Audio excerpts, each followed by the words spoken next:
All right, welcome, Malcolm Galloway of Hats Off, Gentlemen. It's adequate.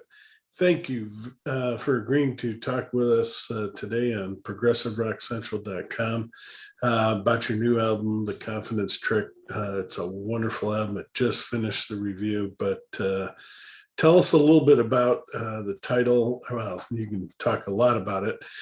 Explain it in your own words instead of whatever. Well, thank you for inviting me, and thanks for the confidence trick.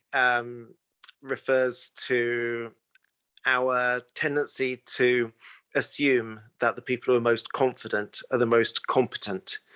So very confident people may benefit them, but often it puts other people at risk. Obviously, it depends on what they're being confident with. So maybe in music, it's not such an issue if I'm overconfident that I can play a guitar solo and I mess it up, I embarrass myself, nobody dies. But in the area where I started my interest in that, which was in terms of, I was researching into how people make misdiagnoses in medicine and also in politics and diplomacy and war. The overconfident people tend to risk other people's well-being rather than their own. So there's this systemic imbalance, that there's a benefit to them to appearing to be more confident than would be warranted by their competence. And unfortunately, we seem to be hardwired to fall for it. And the album explores the idea that we keep doing this repeatedly through history. So, I mean, I used to be, until a couple of years ago, I was a neuropathologist and a medical school teacher. And one of my areas of interest was how people make misdiagnoses. And it was through that I kept seeing excessive certainty and overconfidence as being important causes of diagnostic error. And then I was doing some research and teaching about that, and then became more and more aware, seeing it in history books and in the news, the same problem that I was seeing in the medical field, repeated in lots of other aspects of life. So this whole theme of the album is our tendency to assume that the most confident people are the most competent, and it's really not true. Often the most confident people are very poorly calibrated, and I think it causes an enormous amount of harm. So that's what the album's basically about in terms of the songs. Though it comes to it from a variety of perspectives. So in the middle of the album, there's an instrumental piece about my great-grandmother's experiences of being a refugee. She initially escaped anti-Semitic pogroms in Eastern Europe, and then was caught up in, she was escaping from one, and then the First World War started, and her husband died in that, and she was stuck in Paris. And then the Second World War, and she had to go into hiding. She escaped to the Pyrenees, and she lived in the attic of a barn and was protected by a village. And we tend to assume that refugees are just some kind of other. You know, we divide the world into us and them, and it's very tempting to have people who've got problems that we can't easily solve to otherize them, or they're not like us. But like we've seen in plenty of things in the news recently, and many times in history, and from in her own story, there was somebody who was through absolutely no fault of their own suddenly persecuted. I mean, hopefully the album isn't too just depressing in that. I mean, I think it's defiant, but although there are certainly dark elements, she herself was somebody, despite experiencing some of the most horrendous things that people can be afflicted with, she always remained cheerful and positive always throughout her life. She died at 99, and I never knew her not to be kind of smiling and cheerful. She never let those kind of people bring her down to their level. And also you'd never really know who are going to become unexpected heroes until people are really tested in extreme circumstances. So she was in a village. Any one of the people in the village could have benefited themselves by turning her in, and none of them did. The whole village of strangers risked their own lives to protect her.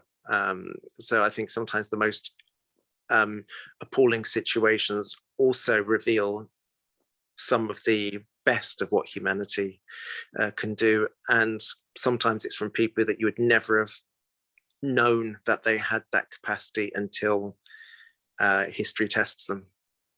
That's a good concept right there. So many Germans just followed Hitler and didn't do anything about it, and you have the opposite effect with everyone that was anti-Nazi that actually did take that step forward, take that risk. And had we had enough of those Germans do the same thing, it may never have happened. And now, unfortunately, it's playing out again here in Europe with the Ukraine. Same situation. The Russian people can stop this thing tomorrow or today, but they're not stepping up and doing that. And I know they're not getting the right information, no doubt about that.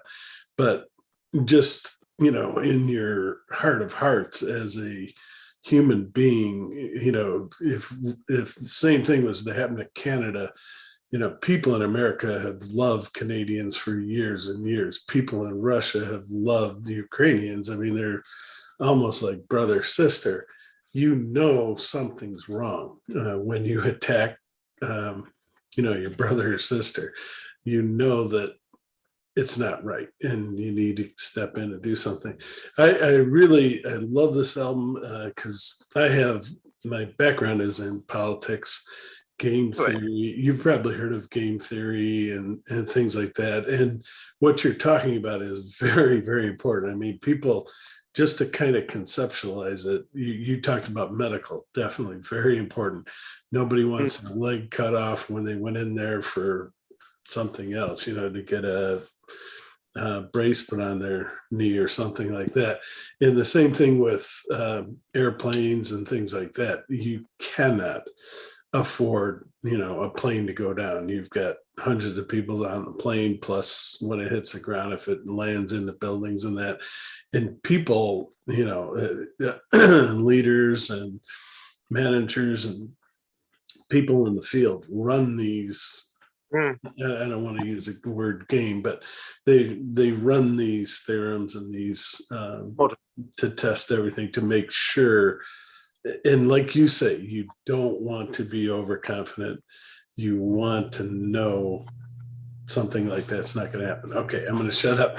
But I can't tell you how much I love this. It's just fantastic. I hope everyone really dives into it and hears what you're saying, because that's great. Yeah, so I suppose a lot of my interest came about from trying to think about, I used to investigate deaths, and as well as teaching people how to make diagnoses. And it was that process of trying to understand what is going on in somebody's head when something goes tragically wrong.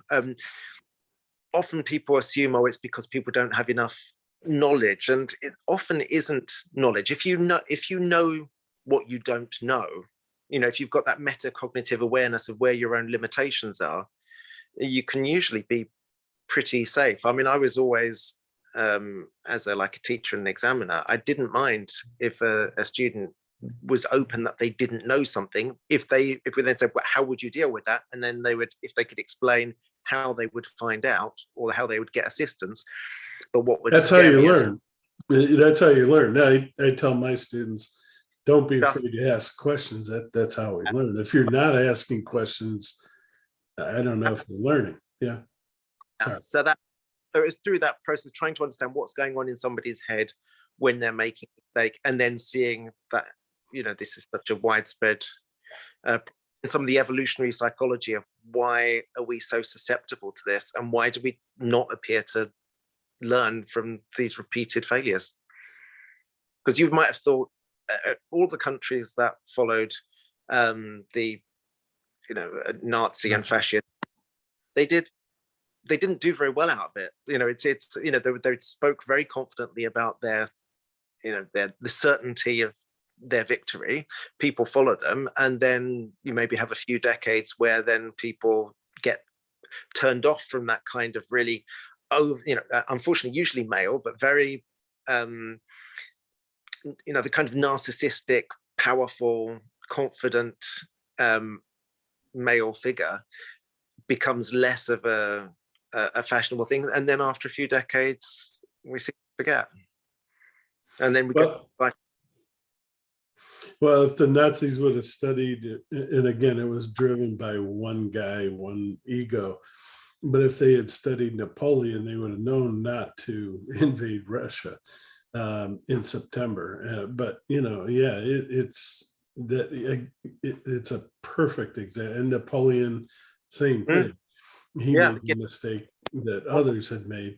You should learn from these mistakes and don't do them again. And here we are with Russia doing the same thing to Ukraine. I mean, you've got the entire world against you now, and I think the only thing they're left in is this upcoming 20-country conference, and why they're still there, I don't know, but that's going to be interesting to see what happens there. But there's also a lot of talk of nuclear weapons, and that brings me anyway back to game theory and that whole, do they use it? Are they willing to risk it?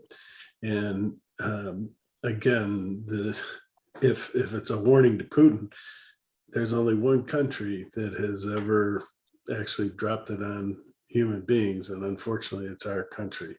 So you don't want to play that game. It's not a game you're going to win. We're all going to lose. And I'm not bragging that we're going to win. We're all going to lose. When you think of the kind of the game theory type modeling that might have been done by people like, I think it was the Rand Corporation at the time, or the policy, it all kind of, as far as I'm aware, it seemed to assume that you were dealing with rational actors. Well, yeah. And fine if you are, but there is a certain proportion of the population who are not rational, and there is a certain proportion of the population who might start off rational and then may not be rational after many years in power. Mm-hmm. Though I'm personally can't claim to be a fan of nuclear weapons. I have, great concerns about the proliferation, given that you're dependent on us being rational. Yeah.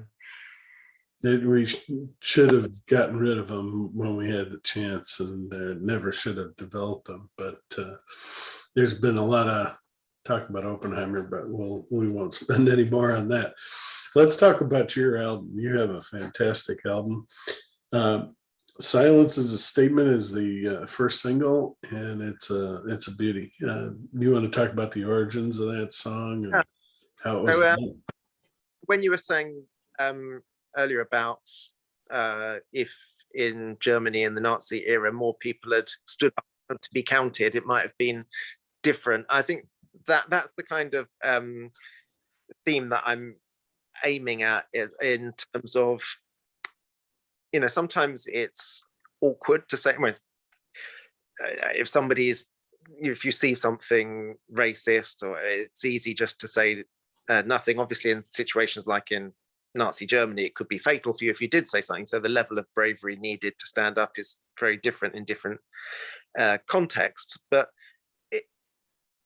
these regimes do depend on people looking the other way or not wanting to say things that are inconvenient. I mean, even in my own, former profession of medicine, I think people often assume that, the Nazi party was full of less well-educated people predominantly, and that wasn't true. They had a very high proportion of, say, doctors, but later on you had to be a doctor to practice, but a very high proportion of doctors became Nazi party members when it wasn't necessary, but when there were lots of job opportunities that came up. So, if you were a party member, you could certainly get promoted, but people, educated people were avoiding either actively in favor of or choosing not to see certain things when it was in their own personal interest. So, the idea of the song is, if you say nothing when people are being oppressed, then you're effectively standing with the oppressor. I'm not suggesting actually easy in all situations to stand up, but as a general principle, calling out injustice. And it happens right now. Well, it happened the last 4 years prior, and that party is still doing the same thing over here in the United States. Probably your situation is similar in the UK as well, but thankfully enough people still exist that we saw the outcome we saw in France, and hopefully that's a good sign that despite all the worry and fear that most of us have, hopefully we just got to take care of the situation with Putin, and hopefully restore everything, get back to where we were right before that. Yeah. Well, speaking of back where we started, let's talk about that song. Tell us about the evolution of that. And thank you for including Catherine again. That flute is just incredible. Yeah. It's amazing. I'm married to Catherine, and I get her as involved as she is willing to be. I mean, I love her playing. It's great. So back where I started, and I suppose it's, in terms of the actual sound, it's one of the heavier, more metallic songs. And it's, so some of the songs on the album come from a historical perspective, and some of they're based on stories, either other people's stories or my own story ideas. So this is one that's it's a kind of story of somebody who has a time machine and tries to fix something in the past, but keeps going back and keeps making it worse, and then keeps going back to try and fix it, and it just getting worse and worse and worse. And obviously it's an allegorical thing. And in reality, we don't need a time machine. We can actually see what we've done in the past, and we still make the same mistakes. But it's sung from the perspective of a frustrated time traveler. So it's quite fun to sing live. You can get some of that frustration out. Definitely. Yeah. Perky Pat is one of the best instrumentals on the album, but there are a lot of fantastic instrumentals on this album. That's you had that on Nostalgia for Infinity as well, but the keyboards just really are even better on this album. And I go ahead and talk about that. So Perky Pat is a reference to so Philip K. Dick, the science fiction author. In a couple of his stories, people were in a really grim situation on a colony on, I think it was on Mars, and to distract themselves from the reality of their situation, they would go into I'm trying to think the word, a kind of imaginary fake dreamlike world where they'd use these like Barbie or these Barbie-like dolls as sort of avatars that they use to get into this fictional glamorous world, and that's what that song's referencing. Yeah. But just talk about the instrumentals. I mean, your guitar work and the keyboards are just over the top on this album. I mean, they were great on Nostalgia for Infinity, but there's something different. It just, and maybe it's new and I haven't heard it that often. It's certainly fun and widdly and twiddly, that one. It's a lot of fun. I do enjoy that one. So it starts off with a fairly simple, repetitive line, but as it builds up, it gets more layers of very, well, I don't know how to describe it, very twiddly a bit over the top, kind of slightly manic sounding keyboards. It just builds up and up and up, and until eventually it stops. That's one of my favorites actually on it. Is for me, it's easier to listen to my own stuff that hasn't got me singing in it, because it's really, I think quite a lot of people who sing find it quite hard hearing their own singing, whereas the instrumental stuff is much less stressful to listen to, and that one's I find just a fun, upbeat one that I enjoy that one. Well, you are a good singer. Don't take yourself down. I've got you up there with Tim Bonus. That's very really. I like your voice. I think it's a good. You come across definitely intelligent, which is wonderful to hear that from. It reminds me of Peter Gabriel. Right. You don't have his sound, so to speak, but you have that intelligent storytelling aspect that he had, and we've been missing it from Prague, and I'm glad you've brought it back. Definitely. Yeah. Another plague. We couldn't learn from that first song. Talk a little bit about that and how that we're hopefully out of it, although China seems to be still in it, and we're still having problems, but still got a couple of hundred people dying a day in Britain. But yeah, so another plague. Initially I was a bit worried because some of the lyrics very much sound like they relate to COVID on that. Talk about a plague siege island thing. But it was actually written before COVID, this one, and it's the idea of this song is, it's also a warning, right? It's an analogy about dehumanizing people. So basically the idea is that refugees are found on the beaches, drowned, but the faces are invisible, and it's not so much that anything's actually missing, but just that people are not perceiving them as faces. And the song's from the perspective of a pathologist who's meant to be investigating the bodies to find out, is it the assumption is it's an infection affecting their faces, but actually it's an infection that's affecting the facial recognition area of the people seeing the bodies. So it's making people more and more dehumanize people who are outside their circle of empathy until it spreads, and eventually at the end of the song then they can't even recognize themselves in a mirror anymore. And so some of the song is based on, well, there's no infection that does that, but the bit of the brain that's referenced is the part of the brain that's involved in facial recognition. So if you damage those areas, you can lose the ability to recognize faces. It's not that you would just see like a black hole in the middle of someone's face. You could still recognize there's nose, there's eyes, there's mouth, but it wouldn't come together as a whole. It wouldn't form a face in your mind that you could recognize. And so this idea of facelessness and dehumanization, and again, that kind of idea of looking away and not seeing people as human, and how that dehumanization spreads like a virus, and that hatred as a almost infectious disease. That's the kind of idea of the story, although the surface level of the story is that it's about a virus in a particular part of the brain. It's really about dehumanizing the most vulnerable. Okay. See, I didn't see that, but excellent. No, very good.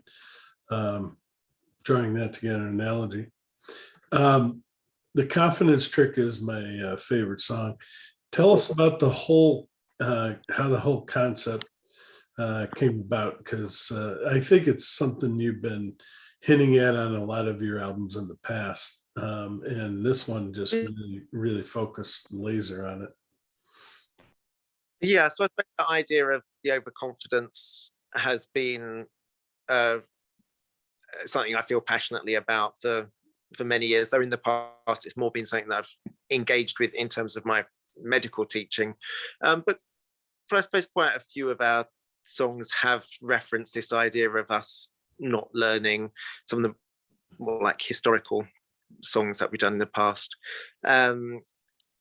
The confidence trick, actually itself, how it was written. I was we were playing at a gig. I've mentioned before, I've got Ehlers-Danlos syndrome, which is why I'm no longer able to do my doctor work. So I'm retired sick from that. It gives me lots of vomiting, and so I would. And Mark, the other half of the band, he understands and is very aware of my issues. So we had about 10 minutes before we were due to go on. And I'd said, I just got to nip off for a bit of vomiting, but don't worry, I'll be back in time for the gig. It'll be fine. And I was with my head down the toilet, just about to go on to do the gig, and then just suddenly came into my head, just almost fully formed. Oh, not the middle twiddly bit, but the chorus and the verse and most of the words of it. It just was suddenly there. And so I then came out the toilet. And he's like, "You okay?" And I was like, "Yeah, I'm all right. It's it's fairly normal for me, this vomiting stuff. But I've just written a song, and I think you'll like it." And I then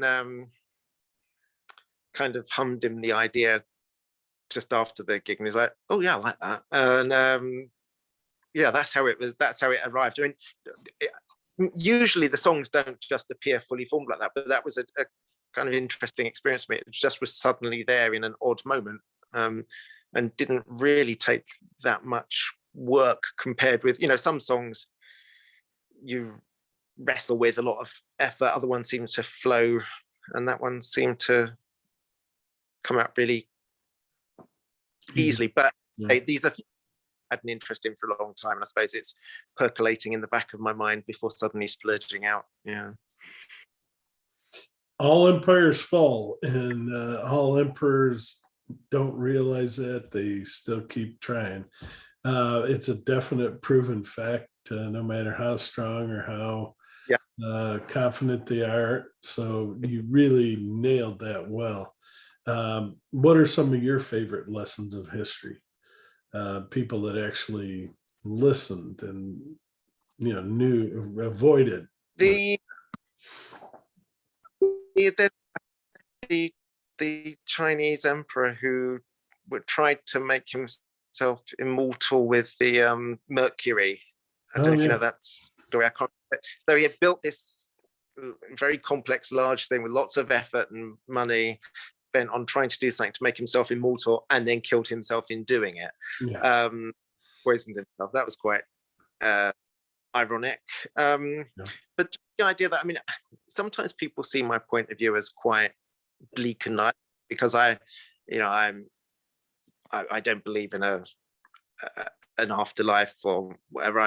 I'm not a superstitious person, but on the other hand, it does mean that no matter how evil someone is or whatever they do to try and make their power last forever, everyone is going to die, and nobody can take whatever they've stolen with them. And all empires fall. So all this attempt by people to get ridiculous amounts of money or ridiculous amounts of power, and it's all a bit futile. And so, but I see that as kind of defiant and positive in some ways, rather than just being a bleak thing that, well, with the second law of thermodynamics, everything eventually is going to fall apart. So that was the kind of idea. And you've kind of talked about your teaching, but what are some of the lessons that you've learned from others, or that you'd want to share? I mean, you've shared a lot of them on this album, but go ahead.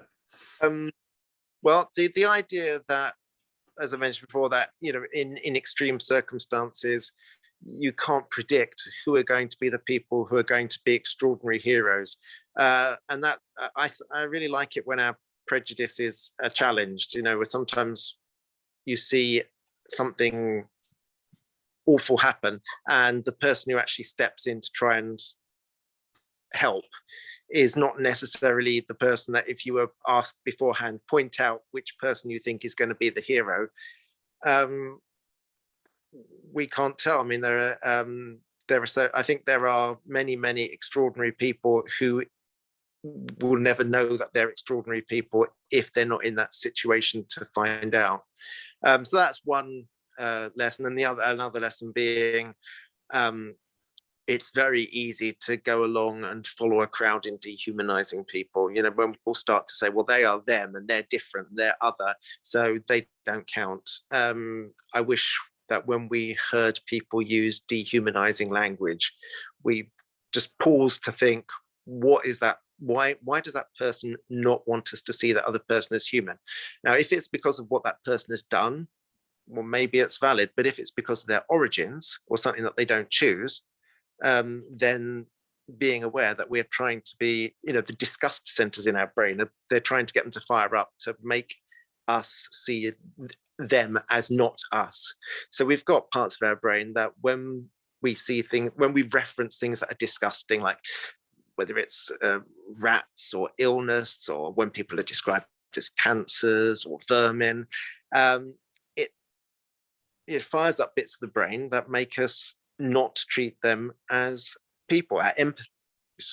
And this is something that is deliberately manipulated by people who want us to hate vulnerable groups.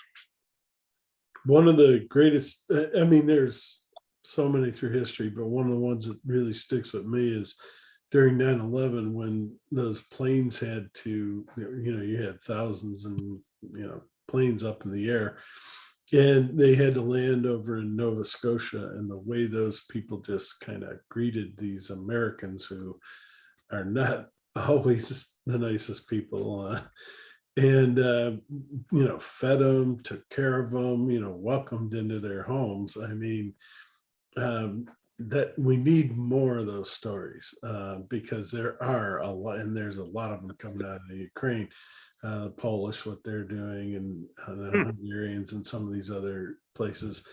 But we need more of those stories, because people, I believe, I'm an optimist, and I believe people are generally good. You definitely have some that aren't, but we just need to keep hearing more of that there are people out there that really do care, and that's what keeps everything together. Yeah, I mean, I suppose I wouldn't necessarily say I was an optimist or a pessimist, but I would say that we need to be aware of how easy it is to slip into demonizing people and keep challenging ourselves.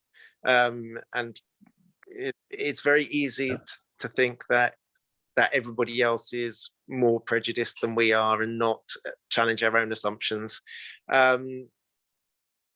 But yeah, I think given our kind of evolutionary history, it does take some effort and strength of mind to actually try and remember to keep your empathy going out beyond the borders of where we are told it should end.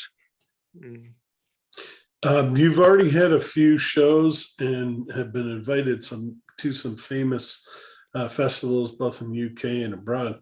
Yeah. Will you tour the Confidence Trick, and where do you plan to go and when? And hopefully you're going to come over here. We'd love to have you. It would depend on somebody getting in touch and booking us and arranging. We don't have any, we're very much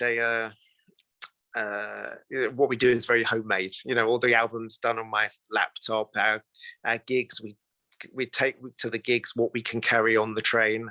So if somebody could fly us over and arrange it, we'd be delighted to play. And we've got lots of really lovely festivals coming up in the UK in the next 6 months or so. And we've just come back from playing Winter's End Festival, which was really lovely in Wales, and just come back from Hard Rock Hell Prog Festival in Sheffield. Both really nice festivals. So great pleasure to play at. And we've got several more festivals over the summer and autumn. really looking forward to it. Yeah, we're enjoying playing the new tunes. I bet it's nice to get it back on stage again after Oh, COVID yeah, and everything.